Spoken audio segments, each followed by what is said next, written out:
Bessent বলছে ভারতকে আমরা ছাড় দিচ্ছি 30 দিনের জন্য, যাতে ভারত তার নিজের প্রয়োজনীয় যে সমস্ত তেল দরকার তার অর্থনীতিতে সেটা যেন সে রাশিয়া থেকে কিনতে পারে।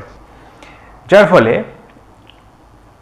এইটা যখন হচ্ছে, কিন্তু এবারে প্রশ্নটা যেটা হচ্ছে, বিরোধী থেকে শুরু করে দেশের যে সমস্ত জিওপলিটিক্যাল ক্রিটিক রয়েছে তারা কিন্তু সবাই কিন্তু প্রশ্ন করছে, তাহলে আপনারা কি বলতে চান, ভারত কি এতদিন ধরে রাশিয়া থেকে কোনো তেল কেনেনি?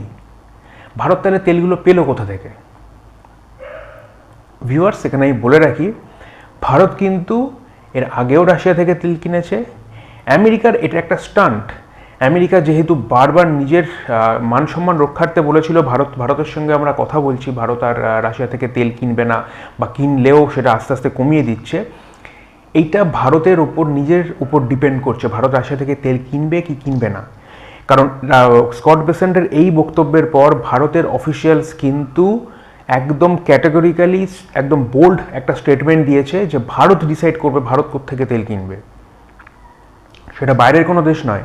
ইউএস এর কথা উল্লেখও করেনি, বলেছে বাইরের কোনো দেশ নয়। সুতরাং ভারতের বাইরের সমস্ত দেশ আমাদের কাছে সমান, সেটা ইউএস হোক, হতে পারে বিশ্বের সেটা 1 নম্বর অর্থনীতি বা বিশ্বের সেটা 1 নম্বর সামরিক শক্তি সম্পন্ন একটা দেশ হতে পারে, কিন্তু তার মানে এই নয় যে কোনো দেশ আমাদের দেশে এসে আমাদের দেশের সার্বভৌমত্ব এবং আমাদের দেশের যে গণতন্ত্র, যে গণতান্ত্রিক যে মানুষের একটা গণতান্ত্রিক দেশের একটা মানুষের একটা আলাদা ব্যবস্থা থাকে যেটা দেশটাকে স্ট্রং করে, সেই ব্যবস্থাকে সে ভাঙতে পারে, অর্থনৈতিক ব্যবস্থাকে ভাঙতে পারে, তার কিন্তু সেই অধিকারটা নেই। সুতরাং ভারতের দিক থেকে অফিসিয়ালসরা কিন্তু একটা স্ট্রং মেসেজ কিন্তু ইউএসএকে দিয়ে দিয়েছে।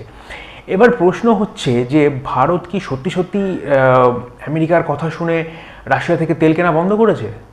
রাশিয়া থেকে কিন্তু তেল কেনা একদমই বন্ধ করেনি ভিউয়ার্স, রাশিয়া থেকে তেল কিনছে, কিন্তু রাশিয়াও যেখানে অন্য একটা গেমের পার্ট হয়ে রয়েছে, কারণ সে দেখছে যখন বিশ্বের সমস্ত তেলের মানে সমস্ত দেশের যে সমস্ত দেশের তেল উৎপন্ন হয়, তেল পরিশোধন হয় বা তেল উত্তোলন করা হয়,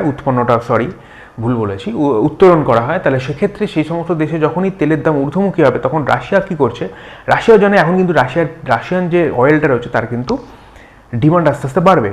সুতরাং সেই দিক থেকে রাশিয়া কি করলো, রাশিয়া কিন্তু তার যে তেলের যে এতদিন ধরে যে ডিসকাউন্টটা দিচ্ছিল সেই ডিসকাউন্টটা আস্তে আস্তে কমিয়ে দিচ্ছে। এবার ইন্ডিয়াও দেখলো যে এতদিন ধরে রাশিয়া থেকে তেল কিনছে, তার কারণ ইন্ডিয়ার কিন্তু একটা বিপুল পরিমাণে লাভ হচ্ছিল, কারণ ডিসকাউন্টেড অয়েল সারা বিশ্বে যেখানে ডিসকাউন্ট, সেখানে তেলের দাম যেখানে 154 155, রাশিয়া থেকে কিন্তু ইন্ডিয়া সেখানে কিন্তু 148 বা 150 এই ধরনের কিন্তু তেল